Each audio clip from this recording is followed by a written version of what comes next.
Sa unang birada ng mga balita, mga pinuno ng Southeast Asia sa pangunguna ni Pangulong Ferdinand Marcos Jr. kinondena ang patuloy na tensyon sa gitnang silangan sa formal na pagbubukas ng ASEAN Summit sa Cebu. Narito si Joanna Luna para sa mga detalye. Nagpahayag ng pagkabahala ang Association of Southeast Asian Nations o ASEAN sa lumalalang tensyon sa Middle East sa pagbubukas ng 48th ASEAN Summit sa Mactan Expo sa Lapu-Lapu City. Sinabi ni Pangulong Ferdinand Marcos Jr. na mariing kinokondena ng ASEAN ang tumitinding sigalot kasunod ng mga pag-atake ng Israel sa Estados Unidos laban sa Iran noong February 28 at ang mga sumunod na ganting pag-atake ng Iran sa ilang bansa sa rehiyon.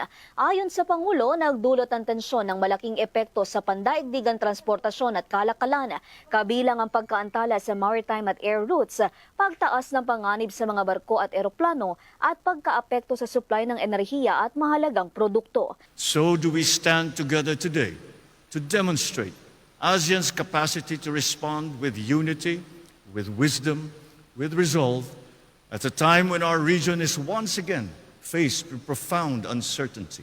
Binigyan din ni Marcos ng nangyayaring kaguluhan ay paalala ng lumalalang global uncertainties, kaya mahalaga umano ang mas matibay na pagkakaisa at kooperasyon ng mga bansang kasapi ng ASEAN. Patuloy namang inaasahan ang mga hakbang at pag-uusap ng mga lider ng rehiyon para mapanatili ang kapayapaan at katatagan sa gitna ng pandaigdigang tensyon.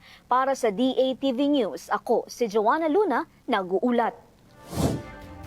Maraming salamat sa iyo, Joanna Luna.